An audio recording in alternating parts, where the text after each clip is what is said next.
to episode 5 of the Echo Chamber, powered by Elgato Wave. I am OK Mage, joined by Tobo, Meeres, and Zaelia. Hello, hello, hello. Hello. How's everyone feeling today? Terrible. Good. Yeah. It was the McDonald's yesterday after your win, right? Yeah. Well, congratulations are in order, of course.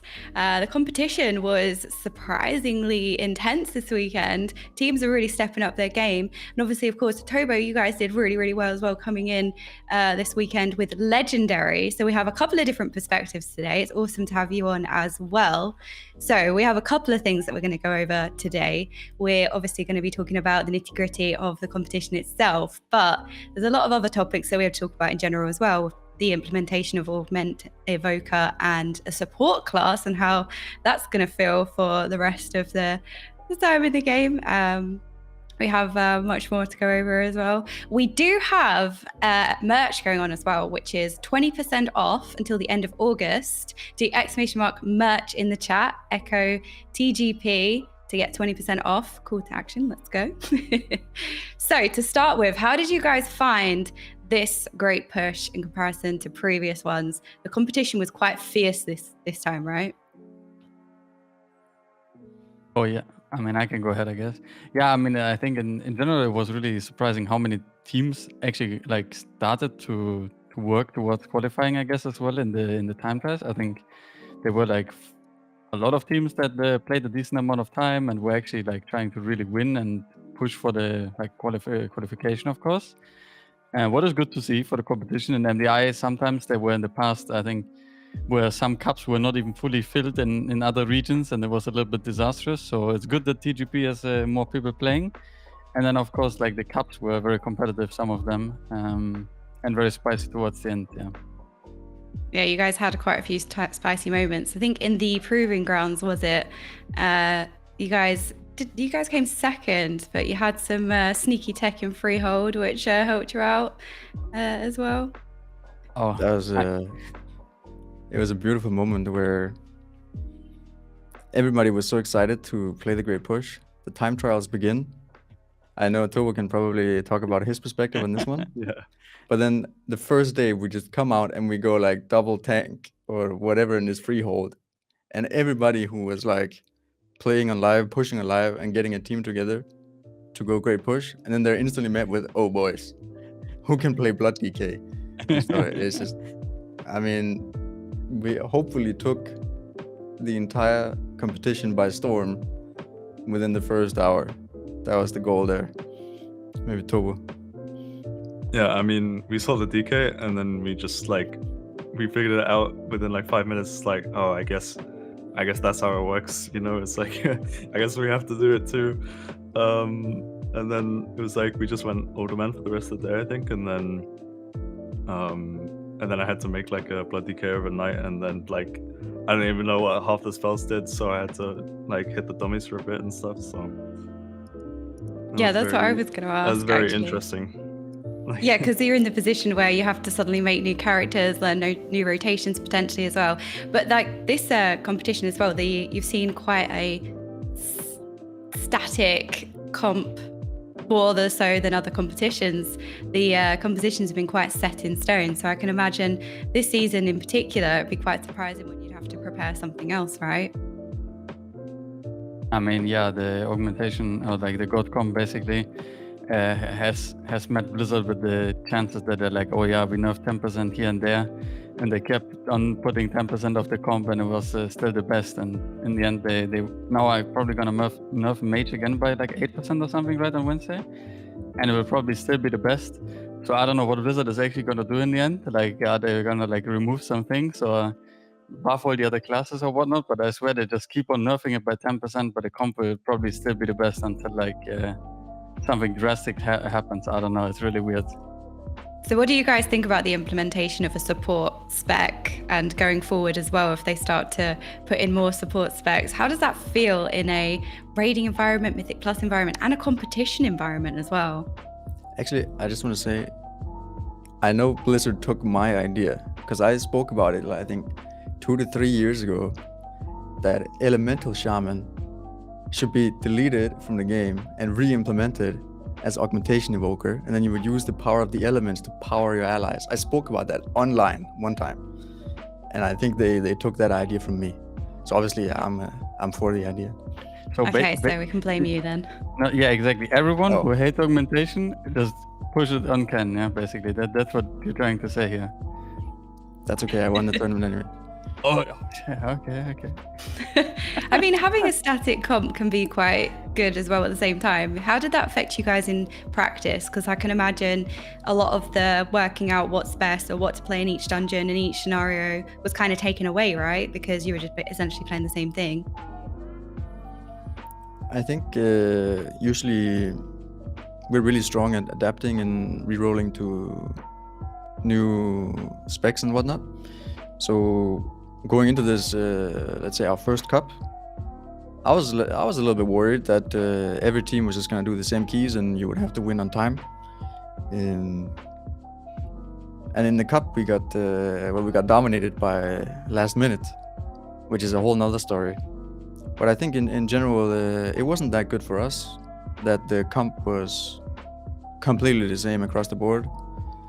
Obviously we love to go into details, and there are so many buttons that you can plan, and I should almost you should see our spreadsheet almost for the Brackenhide last boss. It's so silly how many buttons we have, and but I think in general we worked. We like the comp mirrors in the end. We had so much stuff to do. I mean, there was way too many things. Like Ken said, every class. I mean, that's why it's such an insane thing and also hard to nerf, because it's not only the damage that's the issue, it's the survivability, the utility, what the classes can do, how they can support each other, how like the overall toolkit of the comp basically has no issues. And I don't know, it's just incredible what you can do, what you can use, how like can shield us, can help us, or like we can help him, and the augmentation is helping others, and the mage can, even now with Mass Barrier, the mage can also randomly pop a 200k shield on you, and it's just, I don't know, it's just crazy. And then you have Guardian Druid or feeling like crazy as well on demand, or like random with the after wildfire. It's just way too many things, yeah. So the problem was, from my perspective in the beginning, how are we gonna let's say create a gap or be better than any other team if we're all playing the same extremely overpowered comp? But I think we found a couple of details here and there, and but it was rough beginning actually for us. Learning the composition in general and trying to play around, say, the Org Voker, which was quite new, and having a support class. Well, I think that was probably rough for everybody, but we're like a bit nervous, like, so how are we gonna win this tournament when everybody is extremely like broken and there's no comps or anything? Like, we cannot just, like, let's say, use our years of experience to jump on another character. Okay, it happened in the time trials where Meeres was a main tank and knows how to blood DK, and then we kind of almost win the time trials from there. But yeah, the class tech and stuff was definitely at a minimum this time around. Yeah, because you guys also have a lot of synergy, having been played together for a long time. So how did it feel, say, for you, Tobo, where your team's a little newer? I don't know if there's any viewers in the chat that may not necessarily know the history of Legendary, but you guys came third in the MDI, right? Yep. You guys have been doing really well. Thank you. So like, the people in our team are like, we basically have Splat, who's like a Warlock one trick. So he's like, it's like harder for him to like swap around and do stuff. So that was kind of like a bit of like a learning thing, I feel. So it was kind of good for us, maybe, that we only had like, we could put him on only like one spec, and then he could just go in, like, do his thing. But I don't know, I think we like swapped to the comp pretty easily. Like, I didn't feel like there was anything like majorly wrong. Like, no one was like completely griefing everything. I mean, Wex been playing Shadow Priest for a long time, and then I was like getting more into the mage recently as well, and then it was like Splat, just like no issues with swapping over, I feel. So Yeah, because it's not only quite, obviously God comp is God comp, but it can be quite restrictive in sometimes as well. Were there any keys where you particularly felt like, oh, if only something else was a little bit better? Because I know that you did end up timing obviously the 31 freehold. However, I think it was in the previous patch before Org Voco, you guys timed a 31 freehold tyrannical before Org came into the game. So were there any situations where a couple of the keys where you thought, if only we had a certain bit of utility here or a certain spec that brings XY, it would probably be a little bit better at this time? I actually don't. I wouldn't know. Yeah. It was just too good. Like the only thing is that there was a world where Shadow Priest was not the very best in some of the in a key in terms of like damage, and we tried out to play Enhanced Shaman instead of Shadow Priest. But obviously losing stamina, losing master spell, losing PI, losing like spread out dot damage. I mean, there's a lot of things that randomly went away, and what you gained was an Enhanced Shaman who complained about being a melee on the mob, so it was not really like the best trade-off. But yeah, we did try to replace the Shadow Priest out of the God comp with playing Enhanced Shaman, but it didn't really work out too well, I guess. Yeah. Also, I kept reading these patch notes that came in every week where Paladin consecration nerfed by 25%, chance of it proccing reduced by almost 50%, and flat damage and healing just removed 10% gone. And I'm like, all of a sudden I feel a little bit weak playing the Paladin. And we also lost Fading Light. Maybe you guys barely know what Fading Light is, but we went from the tankiest melee in the game to just another melee in melee. And so I had this idea that Disc got some buffs. And then randomly I was watching shout out to Crims, I guess, from Mandatory. He was playing Disc on live, and I was like, wait, he's doing decent damage. And he didn't have an augmentation evoker in the key. So then we walked into Vortex Pinnacle because we figured Enhancement Shaman might be good in there. And then I was like, well, the mage is pretty good and the shadow is maybe a bit underwhelming in Vortex. So maybe we could bring the disc and then that would work out. But then you just realize how broken Paladin is like this season. It is just unbelievable how much of a difference it makes going probably from any healer to Holy Paladin right now. Even after the nerfs, it's just nerfed by over 20% and it's still by far the best. So, I mean, we did some experiments here and there and had some ideas, but in the end, the God comp is truly like the best by far. Yeah, it is massively above the others. So how did you enjoy playing Mage this tier, Tobo? And in general, what did you guys think of the competition? We'll go with Tobo first. So what did you guys think? Well, I think the Mage was pretty fun. I mean, it's like, it just feels like really broken, like you just have damage all the time. And it's like, when you go into a pull and like your Shadow Priest doesn't have cooldowns, then you just like still are doing the same damage, it doesn't matter.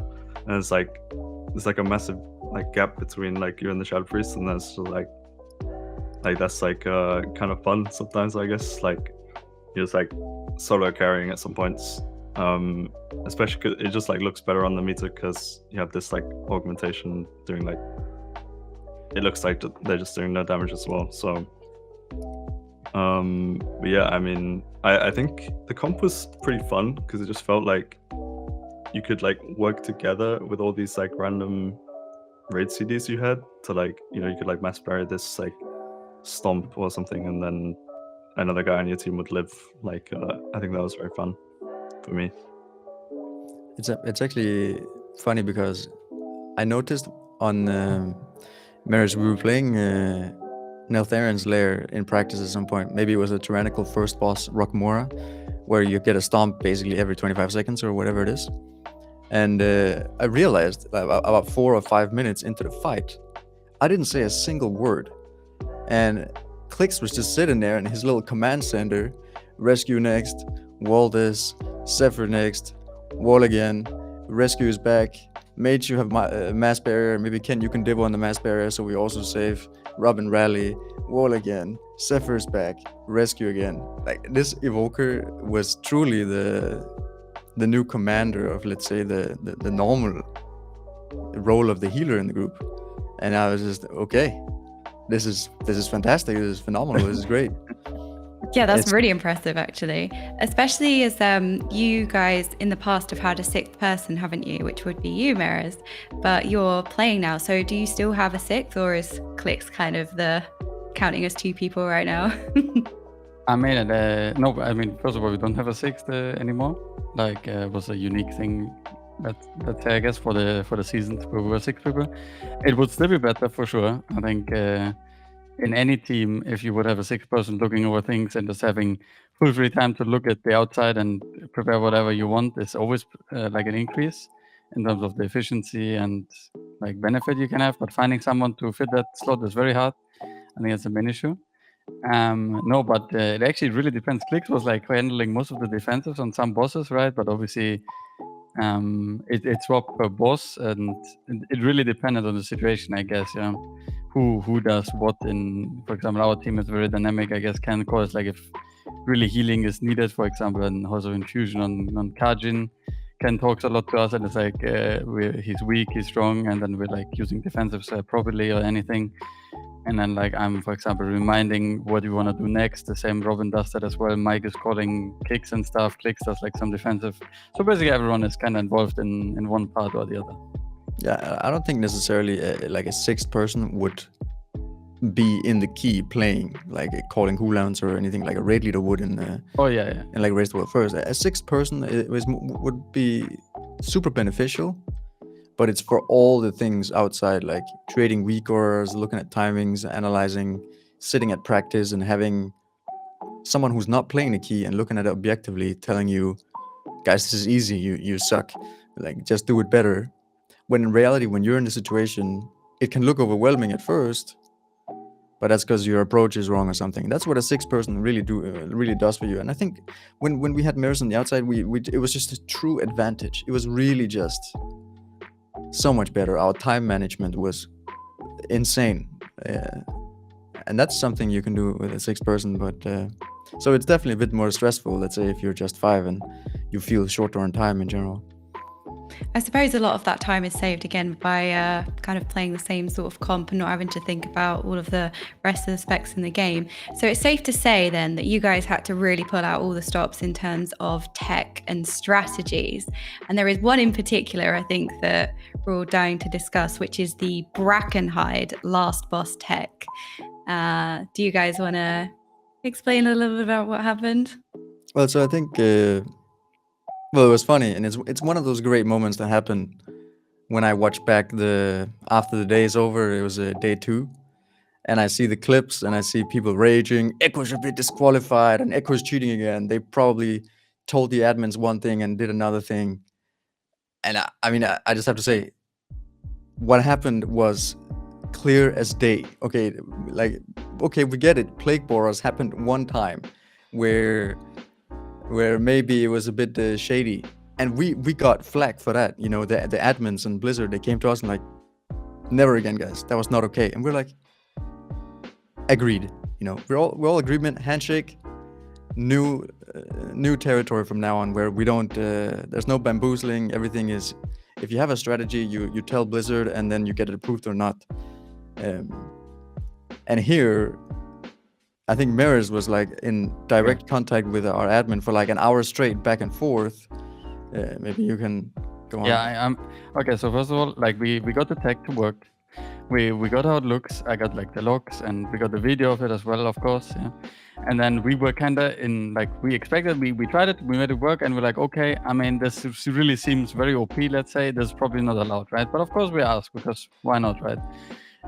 So I sent over the logs. I sent over I basically recorded a voice-over commentary video of our strategy, showing our YouTube video and explaining how we drag the mobs in, how exactly it works, what they do, that we actually do end up skipping every second totem after the first 2, and that this comes from the mobs and how whatnot. Like basically the whole process, I explained it in a voice-over video, and then it took like 1.5 days, I think, and they got into contact with the responsible people.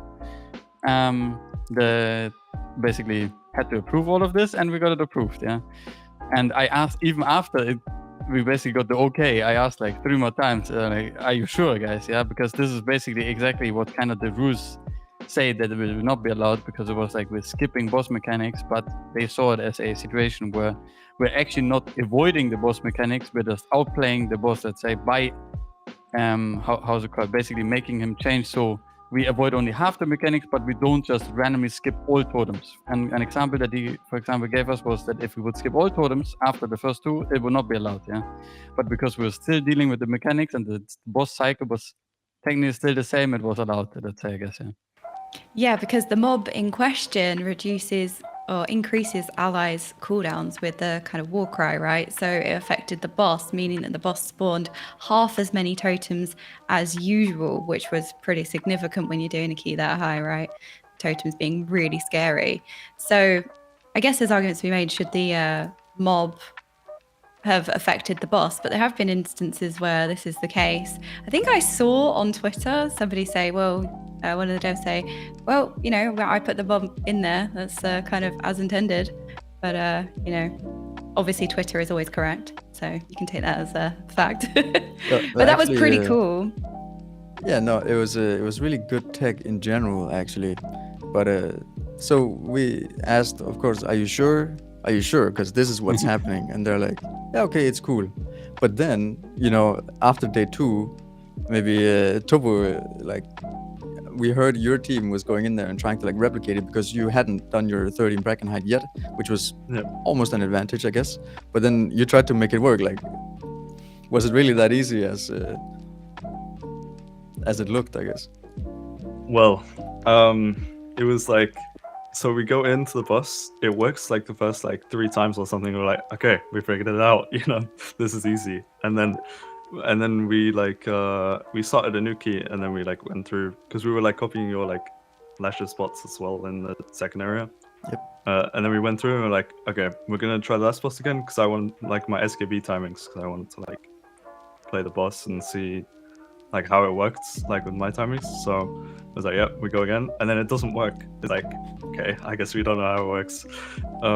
So we have to like play the boss over and over, and then we do this like little VOD review, and then it's like he's delaying this timer by doing the tank ability, and like that like kind of solved everything. But that took like literally hours to figure out, I feel like. Yeah, we spent well, like, I think we started that nightmares at like 11 p.m. In the evening, and then we were done with our little science project at like 3 or 4 a.m. basically 4 or 5 hours later. And I mean, me and Meeres, we were looking at logs, feeling like we were a group of rocket scientists at SpaceX trying to develop a new rocket or something. Like it was really like a complex little thing that had a really very specific timing. So, I mean, we're happy we got approved, and I think we would have dominated that key though with this tech if it was tyrannical. So that was maybe a bit unfair in the end, and Blizzard should have. I mean, it doesn't feel like it should be allowed. It was definitely really cool to see live. I think that was probably one of the standout moments of the tournament in general. How do you even go about figuring out something like that? Is it just kind of studying the mobs in the dungeon, seeing if they interact? Okay, what if? Okay, this mob does this cast. What if? Shall we see if it works on the boss? Is that how it kind of starts?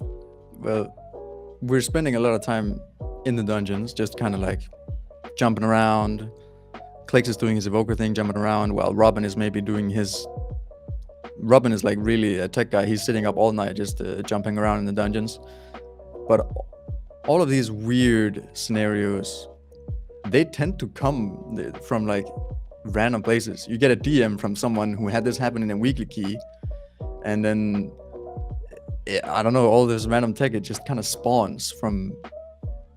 I mean, we don't have the time to test these dungeons, let's say 1,000 times. But that's what happens on live, and then I guess we just maybe had some connections. We didn't figure it out ourselves.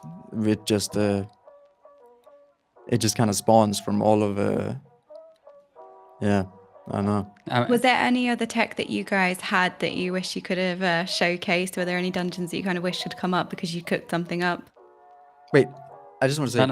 Yeah. Wait, okay, we did figure it out ourselves, kind of.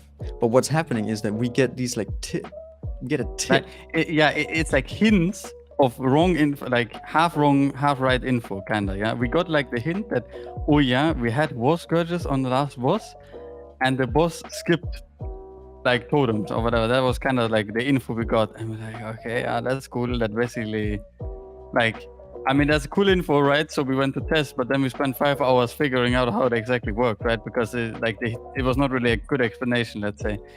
And sadly, from these kind of things, just as a side note, there's also a lot of fake news. Yeah, Yeah. you get a DM, it's like, oh yeah, this works. Yeah, and then we go in there and we try it, and man, that's really sus. Yeah, and then we tried for like a half an hour, or whatever, and it doesn't work. And then we ask back to like other connections, let's say, that also maybe might have tried it, and they're like, yeah, I mean, this is just random. Yeah, and we're like, that's amazing. Yeah, so like, sometimes you gain a lot, sometimes you lose a decent amount by trying to get the misinformation out of the system.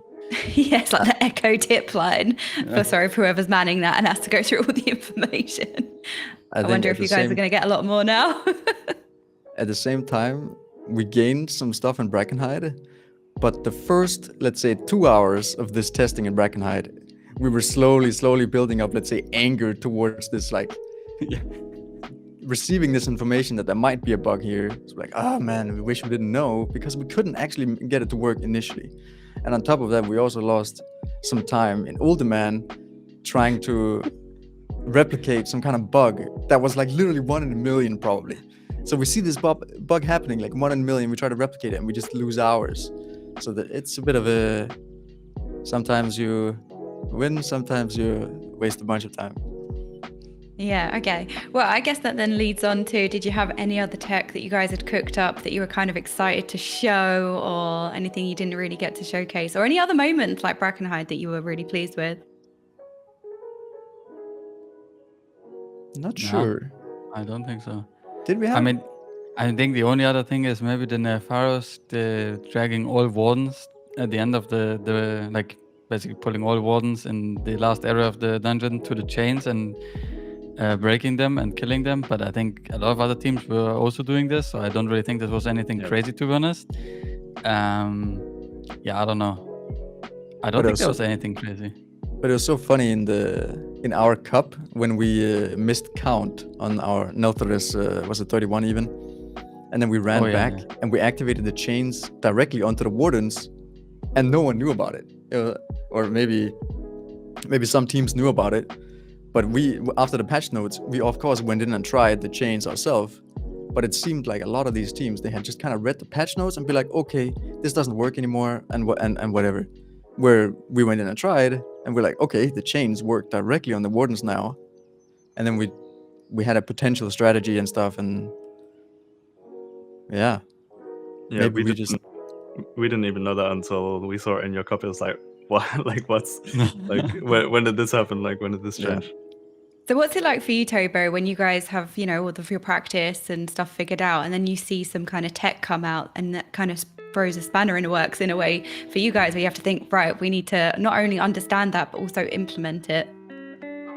I mean, we did have to change a lot of stuff between the days, because I think we were like some of our paths were a little bit like bad in some places and stuff. So it was like, I mean, there was one point in like Freehold, it was like the second pull of the dungeon, you guys just pulled it onto the boss, but we're sitting there fighting it, not even pressing cooldowns again. And it's like, why didn't we even think of that? Like, why are we so stupid for just like killing an entire trash pool, like for no reason, basically. So that felt like kind of bad. We saw it and it's like, okay, that's so obvious. Like, why didn't we do this before? But like, there was quite a few things that we just had to like change between the days. I think we were very slow on day one, basically, and then that got a bit better between each day. But that happens for us as well, by the way. We're watching other teams, like basically any team in the tournament can have this poll that's just like slightly better than the rest, and all the teams are looking at it like when the day is over and they're like, oh my god, that's so obvious, why didn't we do that? And that we do that every day as well. That's just I mean, the prime example of that was our underrod. We basically we did our underrod strat that we had cooked up, and we're like, man, something is not right. We're so slow. And then we looked at last minute and we're like, I mean, they kind of do the same, just different in the Krogma area. And we're like, okay, I mean, let's go and try there. So we changed like one small part that we wanted to change that we felt was better. And it was magically like 40 seconds faster. And we're like, I mean, okay, yeah, that's kind of cool. So we rolled with that. It was kind of interesting, I guess. Yeah. And these kind of things happen all the time. Like Ken says, yeah, we look at all the teams, we look at all the strats anyone is playing. There's always maybe a gem hidden somewhere in any strat from anyone. So Yeah. Yeah, and I think it's safe to say that the competition was absolutely fierce this time around. All of the teams really did pull out all the stops. How did you guys find, the teams this time around? It seems like everyone is really stepping up their game. Well, I think from we looked at I think it was the first cup where Perplexed they looked somewhat they looked like a stronger self. They looked like probably the best version maybe they had ever been in. And then the second cup came out and NA's Last Hope had some decent tech and okay, there's like a bunch of different teams here. Maybe the only teams that actually was maybe having a bit of an unfortunate time with the Chinese teams, where I was like, well, we heard so many stories and we got so many like random whispers like, yo, the Chinese team just timed a 31 freehold and we're like struggling in the 30. I'm like, okay, what's going on here? So we really expected a lot, I think, coming into the cups to see some great things from the Chinese teams, and well, they just didn't make it to the global, so that was a bit surprising. And I think in the global finals itself, mandatory out on day one. Oh. I mean, they were blasting. I don't know how it could happen that they were out day one, but I think they would have been a top contender in the end. Yeah, from what I saw, there was I think it was half a second loss because of a failed jump. There was a little bit of a controversy with them, for sure, which was definitely a bit sad. Yeah, the mandatory like vibe and Vortex spinning on the first day and them going out was really tragic because we were looking at their times and they had really fast times in the previous dungeons, or in basically all the other dungeons they did. So from our like future projection, I guess, let's say we would have seen them as a very strong team. So I guess it was either like good for everyone else that they went out, obviously very bad for them, but maybe for the competition it would have been more spicy towards the end if they actually would have been in at the end and like maybe fighting for like the top spots as well. It would have been maybe cool, maybe not, I don't know, obviously, but I think they were looking good. So what do you guys think of the new Great Push format being a seasonal thing these days? You mean like one MDI then TGP the next season? Yeah, Tobo, you can continue on the topic. Yeah. I definitely prefer MDI. I feel like I kind of like wish there would be an MDI every season. But maybe it's like the result of like the raid tiers being like closer together, that it needs to be like only one tournament per time. But like maybe it would even just be too much work if you had to play MDI and TGP between every 5 months raid tier. It would be like maybe like a bit too much. So I mean, I think I definitely like prefer like MDI, but maybe it like needs to happen because of the raid scheduling really. How do you like oh, sorry, go ahead.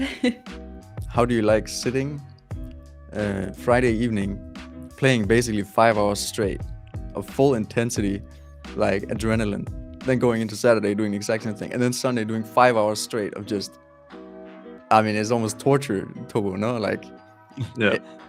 The Great Push is by far the most stressful format a WoW tournament has ever provided, I guess. It's just, honestly, it's really rough to compete in the Great Push. Just brutal. If there's anything you could change, would there be anything? Well, actually, we spoke about it last night. Yeah, we spoke about it yesterday, yeah. And maybe you can like reduce the time of play, or maybe get rid of the factor of elimination on day 1 and 2. it's just, I don't know, it's just really brutal to play. It's just stressful from minute 0 and all the way past time, you know. It's I'm not sure. It's just really a brutal format to play, like, really. Yeah, I mean, I was talking about it yesterday as well with the team and then with Roger actually afterwards. And in my opinion, like, I think Roger had proposed that there's 3 keys in the first day and then 2 keys in the second day and 1 key in the last day. So basically what happened to mandatory is more unlikely to happen. What technically is kind of true, I guess, because there's a higher chance of depletes in the higher keys. If you only have 3 keys, you would obviously do, for example, the 3 30s on the first day already. But of course, you can also deplete those and just go out. So it really is hard to say. But I think for me personally, I would like it more if they, for example, would cut a dungeon and just have, for example, 2 to 1 and just have 4 hours each day, just because I think it is very stressful. Like Ken said, you play 5 hours, and to be realistic, like they made this new rule that you have a 20-minute break now, and I think it was 15 last time that we played. Yeah. And of course, I mean, a break, in an online play is not a break. We take a 10-minute break, everyone goes for a piss, takes 1 and 2 minutes max or something, and then the other 8 minutes you sit and you're like, what tech are we stealing here? You look at the other teams, you calculate what you want to do, you look at the tactics, you speak about the next key, you zone in, you prepare, you pick the right talent. You know, there's not really like it's just a more relaxed key start, I guess, than anything else. It's not really like I just go outside for 10 minutes, get some fresh air, and then I come back. So it is basically sitting for 5 hours being like super stressed, or even 5.5, especially on the first 2 days when you want to squeeze 1 more key. Yeah, and you guys were looking really, really strong yesterday as well. And then you kind of put times on the board, and then you had to look at the other keys and think, where do we go from here? Was you guys planning the 31 freehold the whole time, or was that just something you thought, well, we need to do something in this time? You know, I think on the, was it after day 2?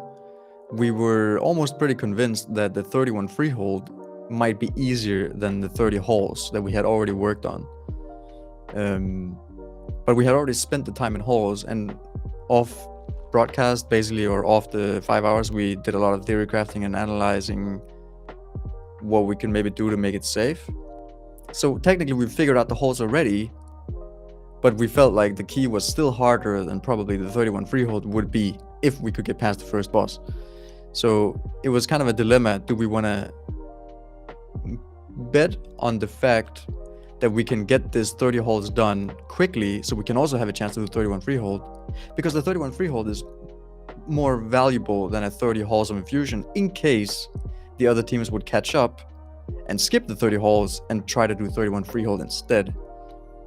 So basically, maybe it was a mistake to go and commit to 30 halls of infusion before the 31 freehold, which we knew was somewhat doable anyway. Yeah, it is. I think it's very questionable if it was the right choice or not. I think the main issue was for us, like we spoke, I don't know, how long was the talk we had, Ken? I swear we spoke about like for 2 hours or something before we played yesterday. It was a really long discussion because the halls, like Ken said, would have been useless if someone else would have done the 31 freehold. But we also saw, of course, the other teams, they still had to do the vortex as well, then do the freehold and the new key. So realistically, they could have done it, of course. But then we also saw their 30 freehold times, they were not really popping off too much. So we're like, could they even realistically do a 31 freehold, basically? And then also with the info we gathered from other teams that they basically haven't practiced a 31 freehold almost at all, but they have practiced the 30 halls. It was very weird that, or like it was kind of the thing, I guess it was not weird, that most likely the teams would just go and do the safe bet, for example, for second and just secure like, I think it was $8,000 per person more, then try to go for first and then maybe lose it all and become third or second, or just not really compete for second and just go for first, more or less. It was a really weird thing that was going on with the keys, to be honest. I mean, but then in the end, we did do the halls really fast, and it was kind of like a done deal because I think NS Last Hope was still not done with the Vortex Pinnacle. Perplex just finished it at that point, I think. So there was basically no time left for them to do to catch up on the score. And then we also finished the freehold, of course, so that was a bit different, but yeah. But actually, it was a very strange weekend because we did technically do, like, let's say 3 or even 4 keys that we considered almost impossible before the weekend. And those, like for example, even the 29 Vortex Pinnacle, yes, you could do a spicier strategy, but I don't think we really practiced it. We didn't. I don't think many teams had enough time to really invest in a clean, very good 29 Vortex Pinnacle, and then banking on good affixes as well. So going into the weekend, I didn't see a 30 halls being done. I didn't see the 31 freehold being done, and I was very skeptical about the Vortex Pinnacle. And we really developed a lot over the weekend, and kind of got this tournament buff that we always talk about in the team, where we find a little bit of time here and there, a little bit more damage. Yeah, I mean, you Yeah. guys secured 3 world records on the weekend, so that's a pretty hefty feat. And the 31 freehold as well. When you went into it, was it more of a case of just waiting for the right RNG on the first boss? Because we knew that the first time you went in, I think the boss shot you twice, right, Zaelia? And it was a go again kind of situation. So was you guys kind of going in hoping that you had the right shots from the first boss? I mean, we had to progress a lot. Even the first poll, it got a lot better just by 5 polls, and we had to shift cooldowns away because I really did get one shot and there was nothing I could do about it. So then I had to move my bop around, and then all of a sudden you can live, let's say, 8 seconds longer. Then you play the first poll a little bit better, so you have perfect timing on the mass barrier as well. And then I think if we were to go into 31 freehold, I don't think anyone dies on the first boss anymore, because we just adjusted everything to be a little bit better. So I would say 90% success rate on the first boss if we were to go in again right now. Yeah. But that was progress. So what Yeah. did you guys think of the dungeon rotation and the affixes this weekend? Starting with you, Tobo, what did you think? I liked the decision they made to not do any like bolstering or sanguine. I think that was like, True. I mean, I think they did that because they want to see like the highest keys done. But I really like enjoyed that. You know, it's like you get to do these like highest keys, and it's not like you just play this affix. It's like, okay, you just play 1 key level lower. Like you would barely make it on like nice affixes, and then you just have to play 1 key level lower because you have this sanguine or bolstering just like ruining the whole dungeon. It's like really like obnoxious affixes that slow you down like too much. I feel like it's like but I really enjoyed not having to deal with any of those, and it was kind of nice because we like didn't exactly like prepare too much for those affixes. We had ideas for like sanguine and bolstering paths, but we didn't have like full paths for every single dungeon because we just ran out of time, really, I think. But yeah, I definitely enjoyed that. I mean, we had the same struggles. Meeres and Mike especially were almost fighting about, because Mike was really, after the first cup where we kind of struggled, Mike was really trying to push. Let's do bolstering here, guys. Come on, let's do sanguine here, guys.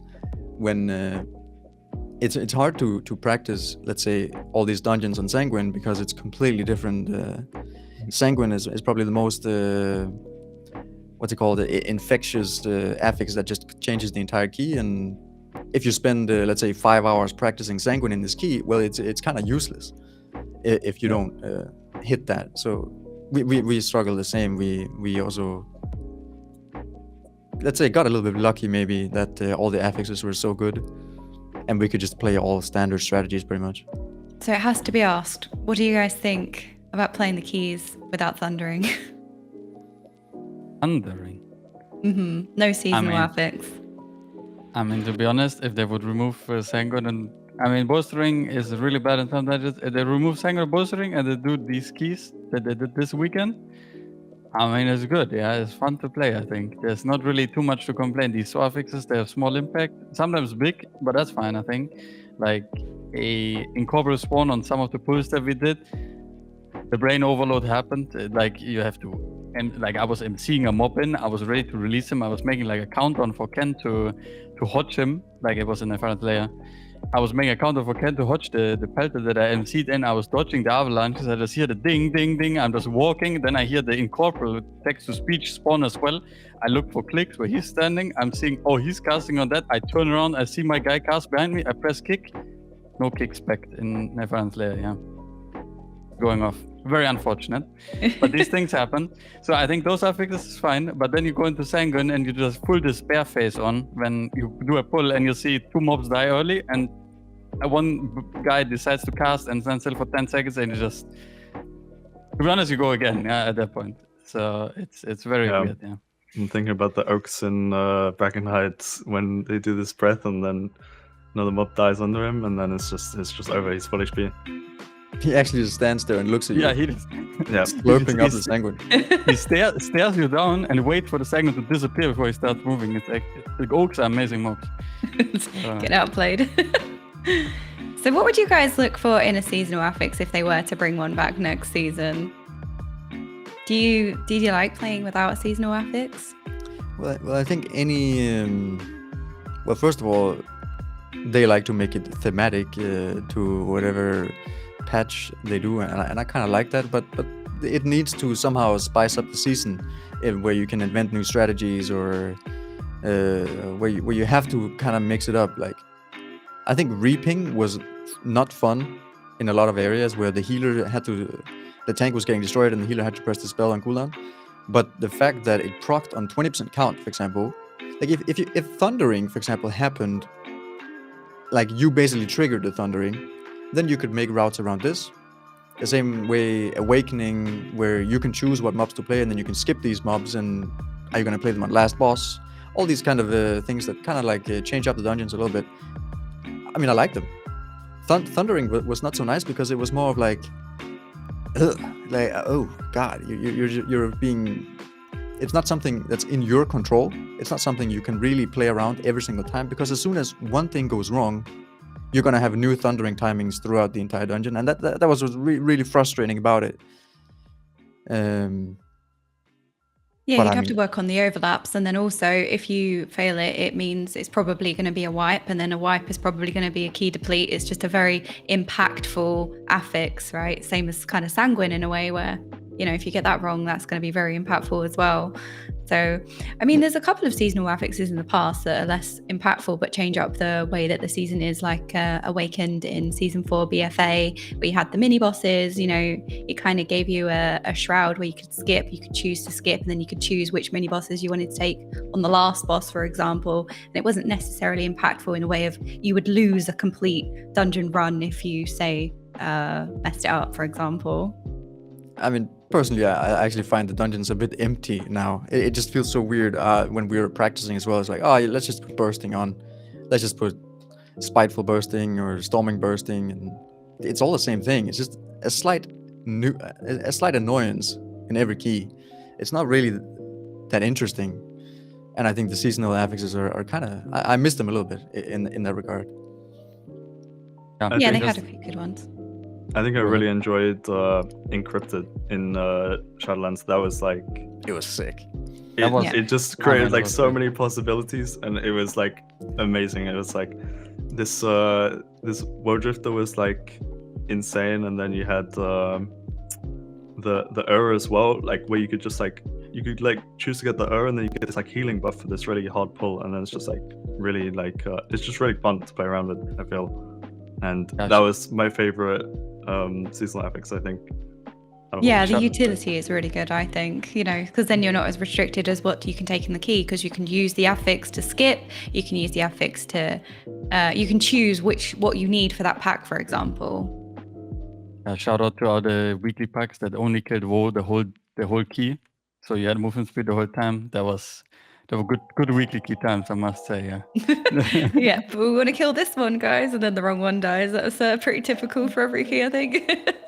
But it was really fun, yeah. But like Ken said, I think if they make a affix, the main issue is, I think the main issue I personally have with the season affixes is that it needs to be a little bit more controlled and not random, like Thundering or what was the other one? There was another. I mean, in fact, that was really horrible. But I mean, that was the very first version, so it's fine. I think we don't need to talk about that. They learned from it. The other one that was also bad was the these emissaries of Ashara, beguiling. Yes, it Because- was season 3, I think, in BFA. Yeah, I don't wasn't it? remember how they were called, but they were rotating every week, and they had like 4 different or 3 different patterns where they were standing. It was really crazy. If they would have been stationary in every key every week, I think it would have been more fine. But I think the main issue is that an affix needs to be either consistent, progging on like 20%, or have like a stationary thing on like the mobs where you can choose what you want to do, or like these pylons or whatever, just something where the players can pick what they want to do and not be like forced on a timer or some random week changing where the mobs are, and then you're just like, oh, there's a void emissary, and you're like, oh, that's nice. So yeah. So talking of things kind of rotating and changing, what do you guys think about how the dungeons are on a rotation rather than having the same dungeon set for the whole expansion? So far, so good, I think. Yeah. Or Yeah, I kind of like it. It keeps I- things I- fresh. I didn't think I was gonna like it, but I think it's pretty cool.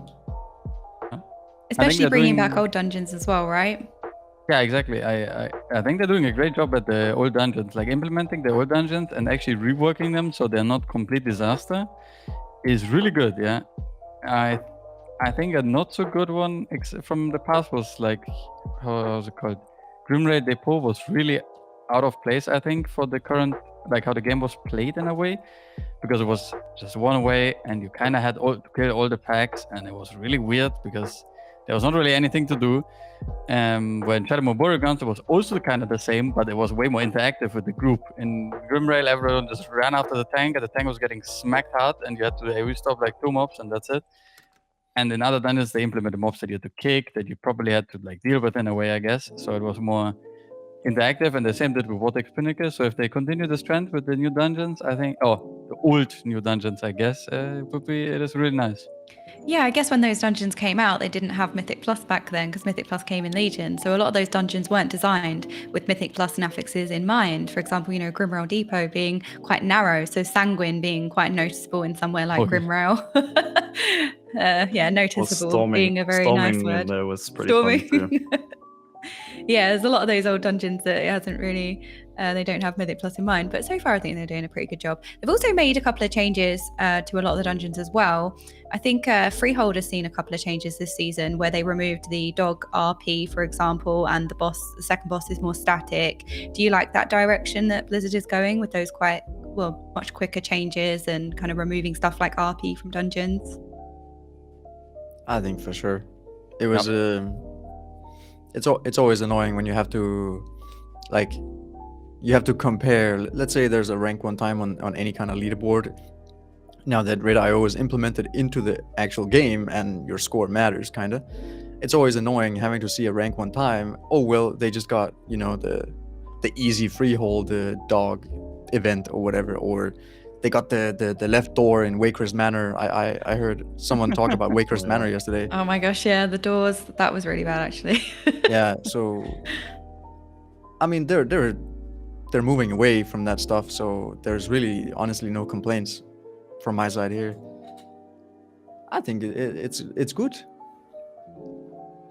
Yeah, removing the RNG and the RP elements as well, especially. I think in a competitive environment as well, like Court Stars, waiting and doing that RP, we have to find the spy. Just kind of a chore at that point when you're running that key multiple times a day, for example. I mean, you could just get a weak guard to do it for you as well, but yeah, that's cheating. No, I'm joking. Okay, well, we are going to go to a little break, but when we come back, we will be doing a Q&A. So if any of you have any questions that you'd like to ask the boys, please send us over your questions and we will have a look through. So we'll see you in a bit. Hello and welcome back to the Echo Chamber podcast, powered by Elgato Wave, all of us using those beautiful microphones. And also there is a call to action for Echo merch, 20% off until the end of August. Do ! merch in the chat to find out more information about that. We've all got our cool Echo merch on. There we go. So before the break, we were touching on a little bit of Mythic Plus affixes, seasonal affixes, and things like that. And if you guys in the chat have any questions that you want to ask the boys, please let us know. We're keeping an eye on chat this time, so we're watching you. So yeah, if you have any good questions that you want to ask them, please let us know. I think there's also a tweet as well. I have a question. Okay. Oh, Do you play that guitar behind you, Tobo? Sometimes. oh, Would you show it to us right now? I'm not gonna play it right now, but I could show it if you wanted. I mean, you gotta play it. Okay, it's fine. We can move on. yeah. Thank you. Okay. Thank you. But next time if you feel like it, I think we would all enjoy a small guitar concert. Yep. Guitar time with Tobo. Yeah, get some guitar. Like, actually, wait, is it an electronic one? Yeah, it is, right? Yeah. Yeah. Okay. There's no end to your talent, Tobo. That's what it is. Speaking of, we have a tweet coming in. Our new teams like Legendary are getting better and better every time they compete. Echo, do they keep giving you more and more motivation in every cup, or do you just find it tiring that you have to work harder to achieve victories? Yeah, it's just so exhausting when there are other good teams in the tournament. Like, Yeah. just stop practicing, everyone, so we can win automatically. That would be so much nicer. Yeah, I mean, it is noticeable though, Tobo. Legendary have been doing extremely well. Do you think it's a lot of the team synergy come into play, or just more time practicing together, more time, in the competitive environment for everybody?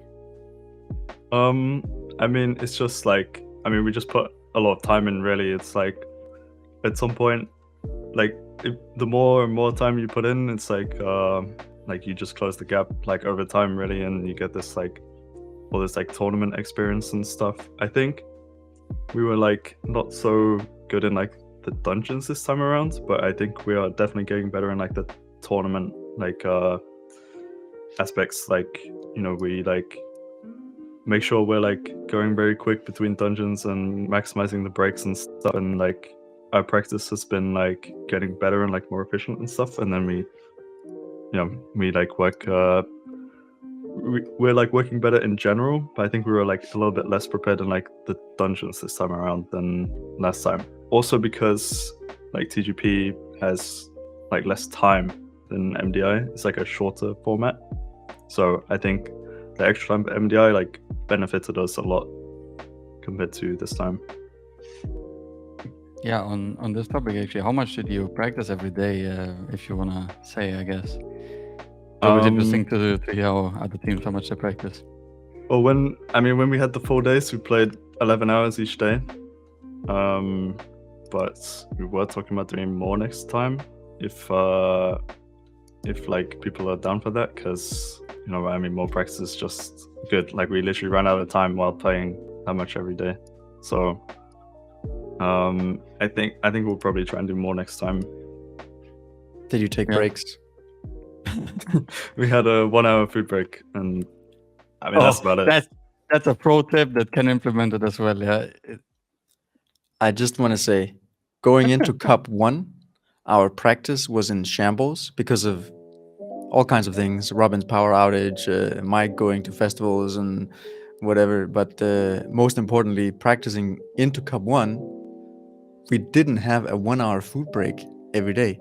We just like, oh yeah, we need to play some more, guys. Can you eat in 25 minutes, or lunch break 10 minutes? And then, then we were just in shambles. We couldn't time a single key, and we almost didn't qualify. So, but now we practiced going into the global finals with a little bit more structure, including a 1 hour long food break where you can both cook, eat, and go to the toilet without disturbing anybody, and then return to your teammates at maximum performance. And as we saw from results, a 1 hour food break is essential to success, including a at least 20-minute lunch break to create sandwich and eat sandwich. Without taking any of this into account, you're simply just gonna lose, like we did in our cup. Just putting it out there. Yeah, I think it's really important in general to actually use the break as well, right? Because we just went to a break, and me and Meeres kind of just sat here. We're like, oh yeah, we should probably, like, actually have a break and get up. But how many breaks, or how much of the time do you actually use taking the break? Getting that mental reset, getting some fresh air, like doing whatever you need to do, actually make food and things like that, rather than just sitting at your desk. Because yeah, it might be a break from actually playing, but there is so much more to do outside of actually playing, right? You know, there's logs to analyze, there's lots of things to go over. So I think taking a break and actually allowing yourself to take a break is really important, right? I mean, at the end of the day, we are the product. We are the ones that have to execute. So instead of pressing a ready check, we actually press Dragon's Breath and interrupt the mobs. Like we need peak performance in the end. So if you don't sleep, if you don't eat, if you're, it's just over. That's probably one of my most favorite moments actually from this great push, with Gingy doing a ready check a couple of times instead of pressing, I think, Blast Wave, because he had his ready check on the same button as his Blast Wave, but it was a shift and then whatever his keybind was, and he was doing ready checks in the middle of pools or things like that. I didn't realize he was doing it, was he? I think we have a couple of clips of this as well. Yeah, oh man, there it is. There's exactly one. Oh my god. Yeah, guys, to give some context, in voice, it is the slams of the 3 boss spawning that you need to disrupt. Mike is calling, I will DB next. Everyone blindly trusts this call. DB is on cooldown though. That's the main issue here. He walks in, presses DB, doesn't go off. He wants to cast Blast Wave to save the situation, does ready check instead. We all explode, and then the Blast Wave goes off, because then the shift modifier has been removed off the keybind. Yeah, very unfortunate, because this was actually a possible timed run. We go 1 minute faster than the other one we did after. So now I have a very important question for Tobo. Your Blast Wave keybind, do you have ready check keybound? Yes. Isn't it next to anything conflicting? Have you experienced this as well, that you're ready check for your team during the gameplay?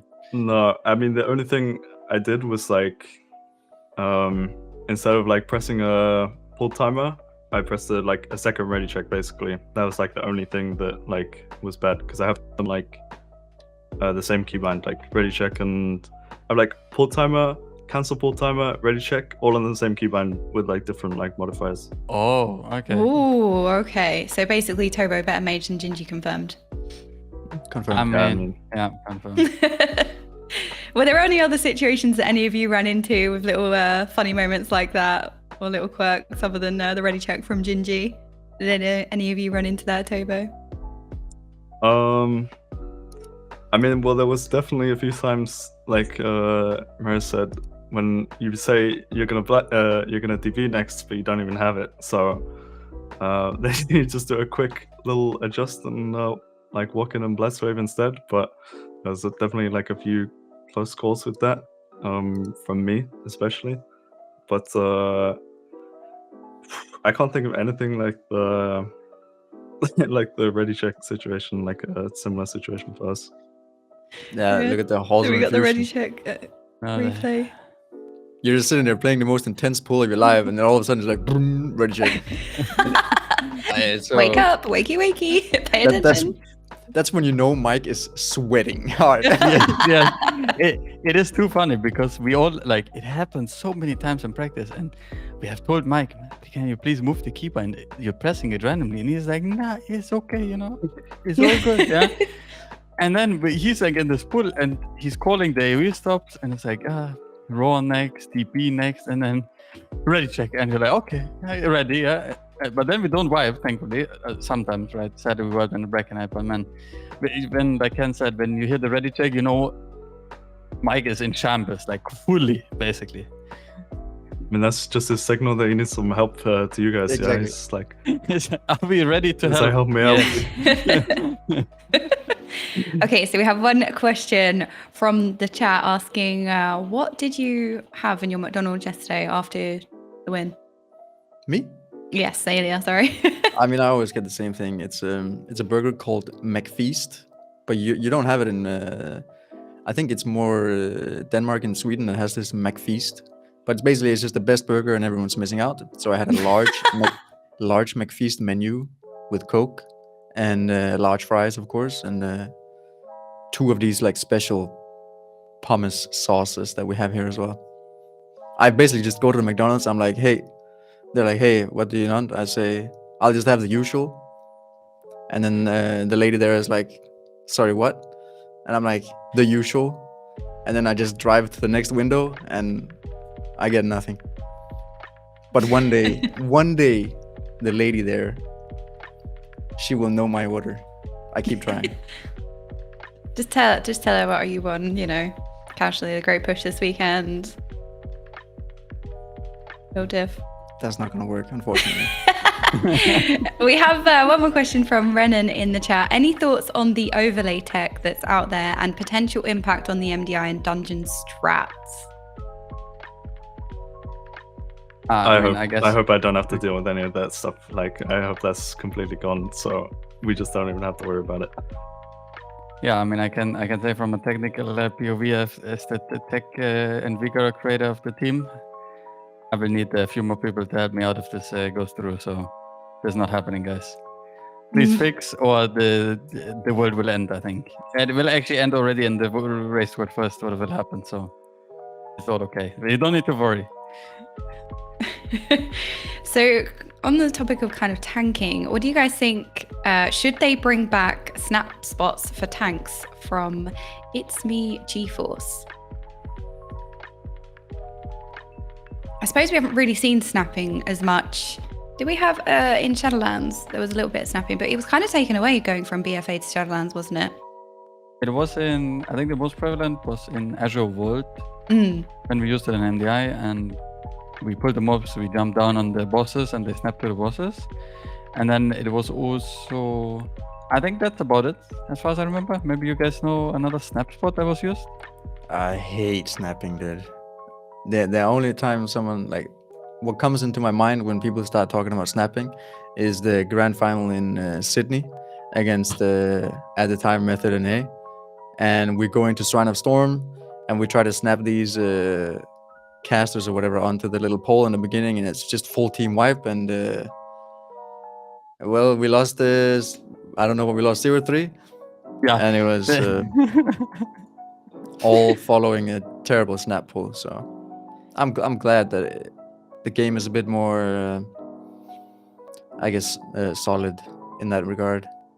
Not less gimmicky. That's the other way around. The DPSs are standing on the AFK spot and the tank is dealing with the shit. So it's kind of cool, I guess. Yeah, okay, the healer as well. Okay, we have one more question from Kina PT. Zaelia was always seen as an invincible man and never dies. He died more times on the Great Push than maybe all other MDIs combined. Was that related to more aggressive gameplay or something else? He's just greedy, actually, yeah. That's actually, I'm glad you ask. Because, first of all, this is going to be a massive shout out to all Paladin players. I hate to say it, but Holy Paladin, right now, after nerf, after nerf, after nerf, you are by far the squishiest person in the team. You are the one in melee, and you don't have Fading Light, you don't have Shield of the Righteous armor, you're giving away all of your juice to everybody else, you don't have a beacon, you can only sacrifice your teammates. You are so squishy. And then you're playing a Brackenhide, 31-45, or 30, I guess, and you're just you're healing, you're dispelling, you're kicking, you have the only single target stun, so you're in charge of the Mystic the entire time. It is just so... My brain is just mush after this weekend. The Paladin, remove kick, just let me heal, dude. Like, just let me manage something that isn't bites and dodging stormings while dispelling, healing people. Every time Robin, we're going to this Brackenhide, and Robin is like, sacrifice. I'm like, okay, do I have bubble? No, I don't have bubble. Do I have bop? No, okay. I'm like, okay, I sack. And then I'm just like, while I'm getting mega blasted from all of the sacrifice damage. And I'm just sitting there. I mean, I need like a month break after this one. Paladin has got to be the worst healing experience that ever. I want Priest back. I want to play Priest. Sorry, rant over. I died a lot. Well, I remember like we would go into these polls and it must have been like so overwhelming because I'm telling my healer is like, okay, blinding next. Yeah. While he also kicks some mob, stun another guy, and the whole group's taking damage as well. It's like I'm like, this guy must be so overwhelmed right now. Well, we're a bit full, but I don't know. You just had like the most buttons in the game. And guys, you don't know go ahead, Ken. Yeah, I would say after. I mean, it's just I think the Paladin is secretly the most broken spec. I think Augmentation is of course like really broken kind of, but the Paladin healer just has so many tools that it's really rough to play. And I tried to look at other teams playing as well, and I think it's just a theme. The Paladin is the person in the team that's like probably gonna die the most. It's just how it is. You're doing too many things. Yeah, I can say in the Breckenhead that we did, when I checked the replay, Robin actually asked on the 31 that we did on the double blob, double oak pull. Robin asked, can you sack me? I can. And Ken is like, yeah. And then he sacked and bobbed himself. And then you can see in my replay how my mouse goes to the rage frame. And I just see Ken slowly dying. And then I started, instead of healing the tank, I started healing Ken because he was just like, his HP was more in danger than the tank. I was like, okay, let's not let the sack drop here from Ken because we need the sack on the tank. I mean, that's disaster. I don't know. Not good. Okay, we have one more question.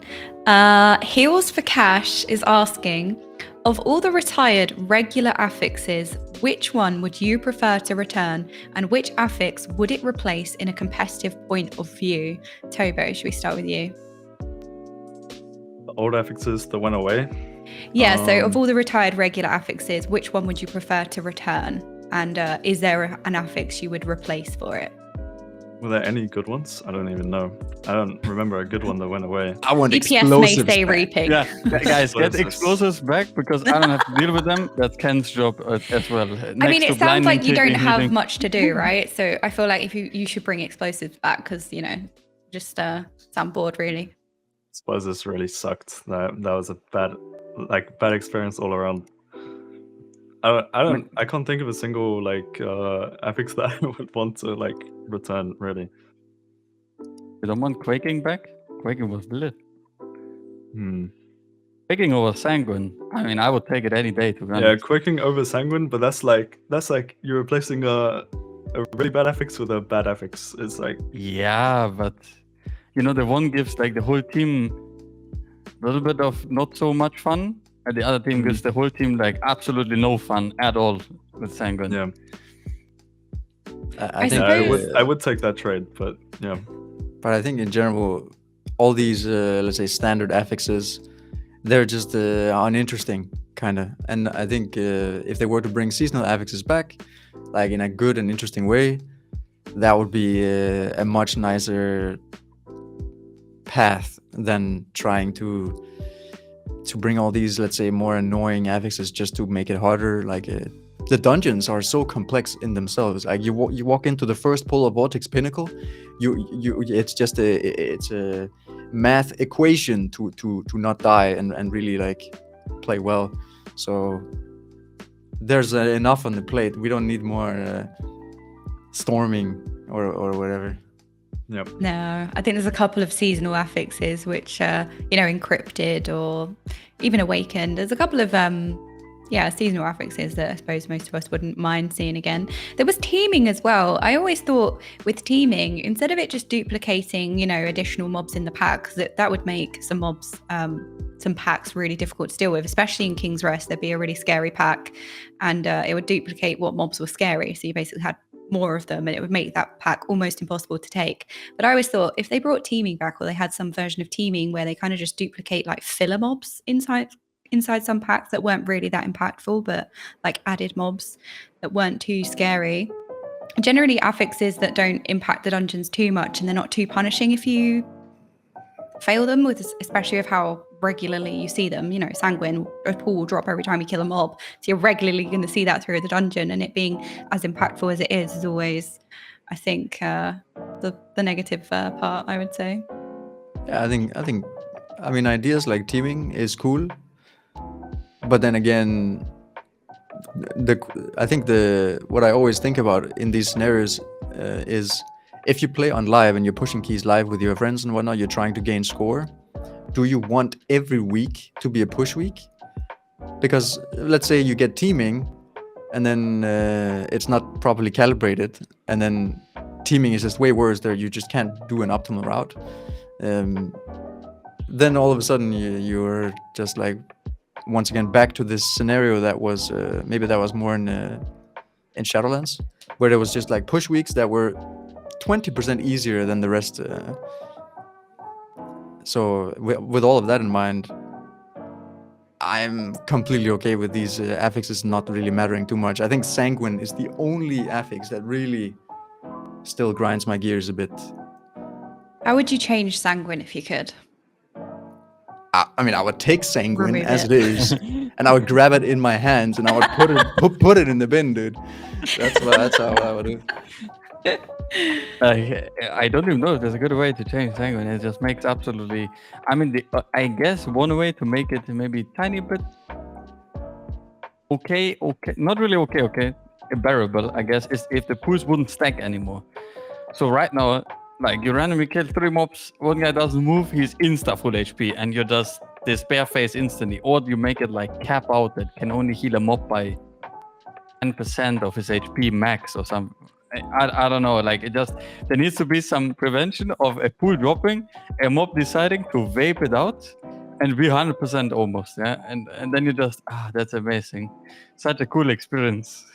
Yeah, I mean, it could heal way less, for example, but it could have like, say, 4 ticks of small healing where the pool like kind of shrinks with every tick and it doesn't heal as much as it does because there are so many mobs that will just stand there in the Sanguine, you know, counterplaying you lot, waiting for the Sanguine to drop and then stand in it.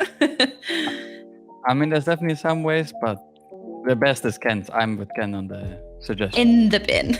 Put it in the bin, dude. Okay, we have another question from Miss Nicole 1989. Question to Zaelia. Do you think Restoration Druid will ever be meta for the Great Push or MDI or Race to World First? I mean, Rest Druid was we just lost to Rest Druid in the Race to World First recently, so I mean it's somewhat meta in rating already. But for M+, there's quite a long way from current Paladin, I'm afraid. I think as soon as I logged onto Paladin on live after preparing Shaman and somewhat, I was even looking at Druid. I remember in the beginning of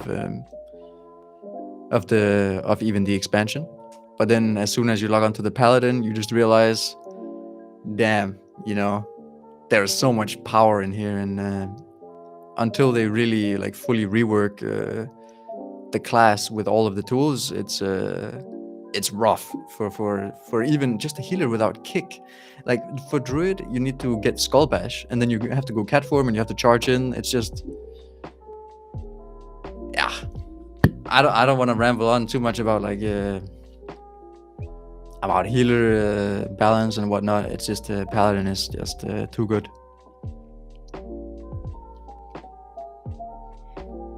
Well, I think that pretty much sums up the questions that we have had so far. Was there anything any of you wanted to say or talk about before we wrap things up? Any last minute tidbits?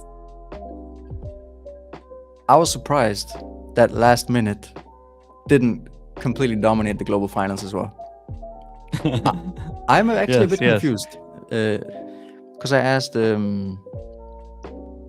asked James yesterday in DMs, you know, JPC the man, maybe you've heard of him.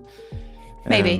Because he said grats and whatnot, and then I asked, I can't really tell if we popped off or if the other teams maybe fumbled a bit. And then his reply was that we popped off. But I'm still not 100% sold on the idea that we just really did well. It feels like we really got dominated in that cup we played against last minute, and it didn't feel like let's say even last minute themselves were at the same pace that they were on the cup. So I don't know what happened. Meeres, Tobo, I don't know. It felt like a bit of both. I think you guys played good. You know, it was like you were like so much further ahead than anyone else, and you like almost capped out every key, apart from maybe the Bracken height you could do 31. So I mean, I think I mean, that could have been a spicy one, but like you basically kept out every single key, and then I mean everyone else was like 1 or 2 behind. Really, it's like maybe a little bit of both, I think. But even on day one, I think the most surprised. We were the only team to get 1 extra key, and that's exactly the same way that we got dominated in our cup. Or last minute did that to us. So we sat down, guys. We just got completely smoked. No more piss breaks, Robin. Robin was taking a piss after every key. And 30 seconds here, 1 minute here, and we're like, Robin, no piss breaks. And then we walk into global finals, and we're the first team to start our key, and we have the least downtime in between the keys as well. I was just so surprised that that we were able to like do that without anybody else also following along. Let's say the pace. I think the thing was like very impressive with you guys was like how quick you were in every single dungeon. Like the dungeon timers were just like quicker across the board, and that's like kind of why you got this extra key. I feel like in the end, it's just like true.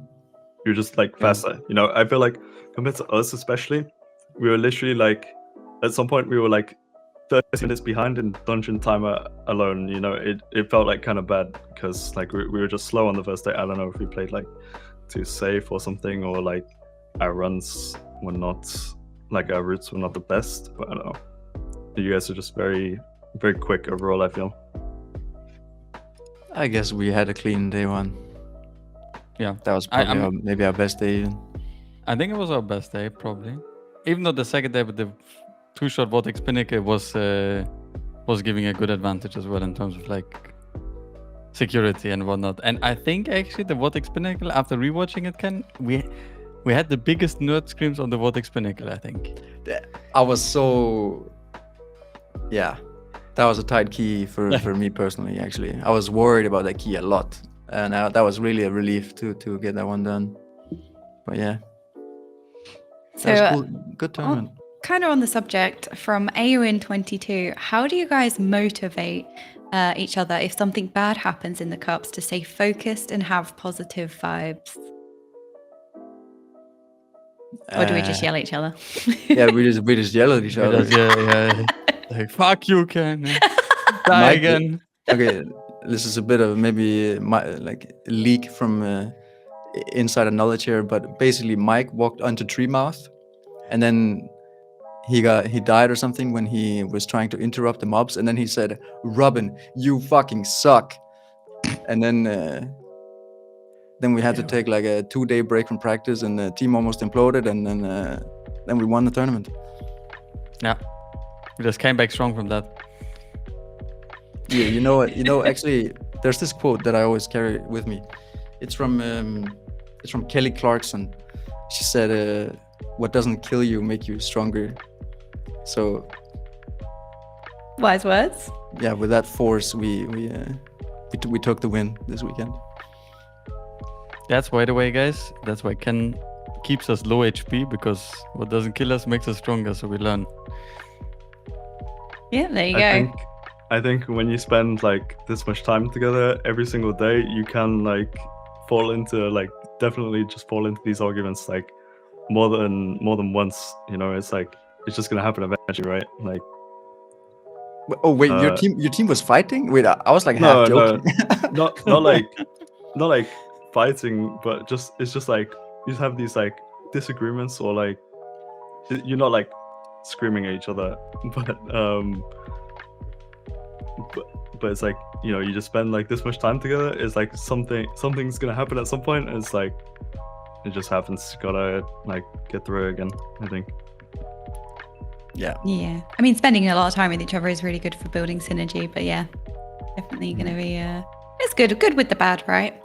So I think that is the last question that we have. It's been amazing to sit down and talk to you guys. It's been really, really great hearing from Meeres and Zaelia from your perspective, and also having Tobo from Legendary having your perspective as well. It's been really nice to sit down and talk. And obviously the Echo Chamber would be nothing without Elgato powering it. We have our wonderful Elgato mics here. And yeah, like I said, wouldn't be able to happen without them. Don't forget, guys, you can also get 20% off of your merch. Do exclamation merch in the chat. End of August, and the code is EchoTGP. You can see all of our merch here. You can get one yourself. And I think that is a wrap. Thank you so much for coming along and chatting with us all. And everybody in chat as well, thank you for being here. Congratulations again. Thank you. It was a pleasure having you here, Tobo. Next time you will need to get the medal as well, so you can join the podest. I mean, I got actually, 2 bronze medals already. True, but also next time it's probably gonna be LAN, right? Hopefully, we believe. Surely. That would be Bring back awesome. LAN. That's gonna Yeah, be see you the at last. LAN. See you at LAN, guys. Yes, LAN tournaments would be so much better. Less stress because you're already. Okay, random thought here. Sorry. If you go to LAN, these 5-hour stretches, they're less stressful because you have already achieved something by qualifying to the event. I'm 100% certain of this. When you're playing at home, there's more at stake because you are just in your basement, so invested in something online, and it's just a really bad feeling when it doesn't work out. But if you are at a LAN event, you are next to all your friends and your enemies, I guess, and it's an experience in itself. So losing and it's just so much better, and I pray that we will have LAN tournaments at some point in time again. Also, no Yeah. internet issues. True. Ooh, yeah.